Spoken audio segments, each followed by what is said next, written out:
Vega Jewelers, luxury bridal jewelry exhibition sale. 1st and 2nd November, the Residency Towers at Coimbatore.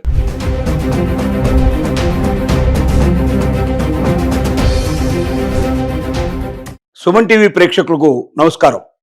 Trump తీసుకునే నిర్ణయాల వల్ల రోజు రోజుకి వలసదారులు అమెరికాలో ఉండేటువంటి వాళ్ళు లేక కొత్తగా అమెరికాకు వెళ్లాలనుకుంటున్న వాళ్ళు ఇతర దేశస్తులు చాలా ఇబ్బందులు ఎదుర్కొంటున్నారు. డాలర్ డ్రీమ్ అని ఎంతగానో అమెరికాని ఆశించిన వాళ్ళు, అమెరికా కలలు కంటున్న వాళ్ళు, అమెరికాకు వెళ్లి స్థిరపడాలి, జీవితాన్ని గొప్పగా సంపన్నం చేసుకోవాలి అని అనుకుంటున్న వాళ్ళు, అక్కడ చదువుకోవాలి, పేరు ప్రఖ్యాతులు తెచ్చుకోవాలనుకున్న వాళ్ళు కొందరు, అక్కడికి వెళ్లి స్థిరపడి డబ్బు సంపాదించుకోవాలని కొందరు, అక్కడికి వెళ్లి డబ్బు సంపాదించుకొని మళ్ళీ ఇండియాకు వచ్చేసి ఇక్కడ ఆనందంగా సంతోషంగా బతకాలని వాళ్ళు కొందరు, అక్కడే స్థిరపడిపోయి జీవితాన్ని చాలా గొప్పగా గడపాలనుకున్న వాళ్ళు కొందరు, ఇలా రకరకాలైనటువంటి వ్యక్తులు భారతదేశంలో చాలా మంది తయారయ్యారు. ఇతర దేశాల్లో కూడా ఉండేవాళ్ళు చాలా మంది కలగని వాళ్ళు ఉన్నారు. సడన్గా ట్రంప్ వాళ్ళ కళలన్నిటి కలలు చేశాడు. ఒక రకంగా H1B వీసాకి $1,00,000 పెట్టి ఆ ఒక్కసారే అన్ని కళల్ని అతను తెంపేసే ప్రయత్నం చేశాడు. తద్వారా చాలా కంపెనీలు జాగ్రత్త పడి ఏం చేశాయంటే, ముందు జాగ్రత్తగా మనకు TCS లాంటి కంపెనీలు, వాల్మార్ట్ లాంటి కంపెనీలు, పెద్ద పెద్ద దిగ్గజాలైన కంపెనీలు అన్నీ కూడా మనకు అమెరికాలో ఇక ఉండేటువంటి వాళ్ళనే తీసుకోవాలి, మనం ప్రపంచ ఇతర దేశాల నుంచి వచ్చే వాళ్ళని తీసుకుంటే $1,00,000 మనమే చెల్లించాల్సిన పరిస్థితి ఏర్పడుతుంది. కాబట్టి ఒక ఎంప్లాయీ మీద $1,00,000 చెల్లించి ఆ ఎంప్లాయీని తీసుకోవడం కన్నా లోకల్ టాలెంట్ను డెవలప్ చేసుకోవడమే మంచిదనేటువంటి నిర్ణయానికి వచ్చి ఆ వైపు ప్రయత్నం చేస్తున్న సమయంలోనే ఒక్కసారిగా మళ్ళీ ట్రంప్ తన నిర్ణయాలు మార్చుకున్నాడు. దానికి కారణం ఏంటంటే, పెద్ద కంపెనీలు విపరీతమైన ఒత్తిడి చేశాయి అమెరికన్ గవర్నమెంట్ మీద. రెండోది, అట్లాంటి ఎమిగ్రెంట్స్ సంబంధించిన అడ్వకేట్స్ కూడా దీని మీద రకరకాల కేసులు మనం కోర్టుల్లో ఫైల్ చేసి వాళ్ళ దగ్గర దీనికి వ్యతిరేకంగా వాదించడం ప్రారంభించారు. జడ్జిమెంట్స్ కూడా కొన్ని వ్యతిరేకంగా అమెరికన్ గవర్నమెంట్కి తీసుకున్న నిర్ణయాలకు వ్యతిరేకంగా వచ్చాయి. వీటన్నిటిని దృష్టిలో పెట్టుకొని ట్రంప్ కొంచెం నిర్ణయంలో కొద్దిగా సడలింపులు చేశాడు. ఆ సడలింపుల ప్రకారంగా అమెరికాలో చదువుకుంటున్న లేక భవిష్యత్తులో చదువుకోబోతున్న స్టూడెంట్స్ ఎవరైతే ఉన్నారో వాళ్ళ స్టూడెంట్స్ అయిపోయిన తర్వాత వాళ్ళు H1B వీసాకు అప్లై చేసుకున్నట్టయితే వాళ్ళకి ఎట్టి పరిస్థితుల్లో $1,00,000 కట్టాల్సిన అవసరం లేదు. రెండోది ఏమిటంటే, అమెరికాలో ఇప్పటికే వేరే చిన్న చితక జాబులు చేస్తున్న వాళ్ళు కానీ, లేకపోతే అక్కడ ఆల్రెడీ వేరే వీసాల మీద ఉంటున్న వాళ్ళు కానీ, అలాంటి వాళ్ళు కూడా, అంటే ఎక్సెప్ట్ టూరిజం వీసాలు ఇట్లాంటివి కాకుండా L1 వీసాలు కానీ లేకపోతే F1 వీసాలు కానీ ఇలాంటివి ఏమైనా కలిగి ఉన్న వాళ్ళు, వేరే జాబ్స్ సంబంధించిన వీసాలు కలిగి ఉన్న వాళ్ళు ఎవరైనా ఉంటే అలాంటి వాళ్ళు కూడా H1B వీసాకు అప్లై చేసుకున్నట్టయితే వాళ్ళకి ఎట్టి పరిస్థితుల్లో $1,00,000 చెల్లించాల్సిన అవసరం లేదు.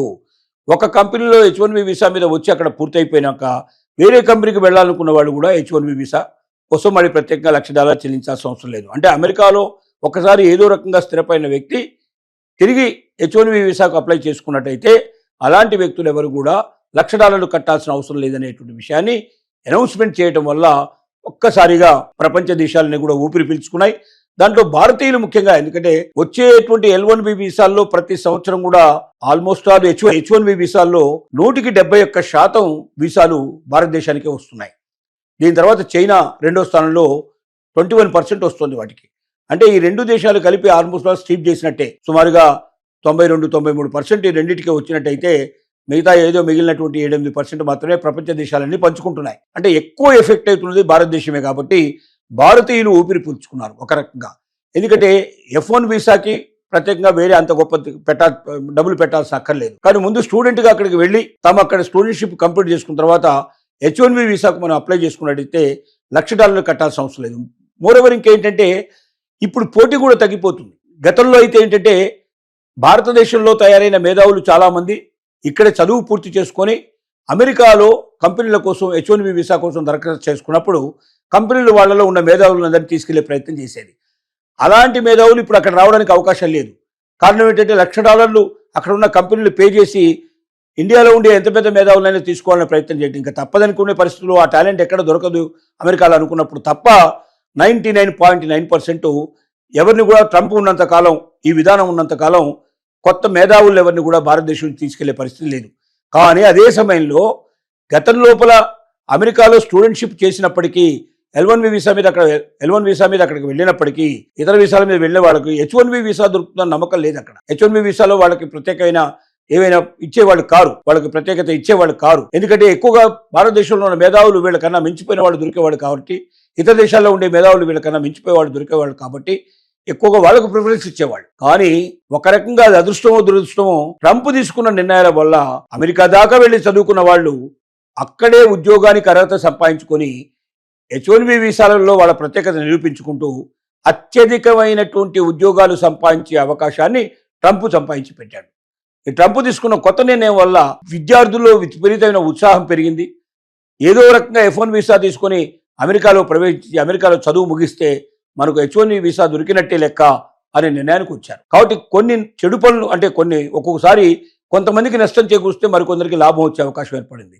ట్రంప్ తీసుకున్న నిర్ణయాల వల్ల అమెరికన్స్కి ఎక్కువగా ఉద్యోగాలు పెరిగితే ట్రంప్ తీసుకున్న నిర్ణయాల వల్ల భారతదేశం నుంచి వచ్చే మేధావుల కన్నా అమెరికాకు వెళ్ళి శ్రమించి అక్కడ చదువుకొని అక్కడ చాలా డబ్బు ఖర్చు పెట్టి ఎవరైతే ఉత్తీర్ణత సంపాదించుకుంటున్నారో వాళ్ళకు ఉద్యోగ అవకాశాలు మెరుగుపడ్డాయి. కాబట్టి ఒక్కొక్కసారి ఒక నిర్ణయం కొందరికి బాధ కలిగిస్తే కొందరికి సంతోషం కలిగించవచ్చు. ఏది ఏమైనప్పటికీ ట్రంప్ తీసుకున్న నిర్ణయం తాత్కాలికమే. భవిష్యత్తులో ఏ రోజు ఏ క్షణంలో ఏ నిర్ణయం తీసుకుంటాడో తెలియదు. ఆ నిర్ణయాల ఎఫెక్ట్ ఎప్పుడుంటో ఎప్పటికప్పుడు చూసుకుంటూ వెళ్లాల్సింది తప్ప ఈ నిర్ణయం స్థిరమైందని భవిష్యత్ అంతా ఇలాగా ఉంటుందని ఊహించడం చాలా కష్టం.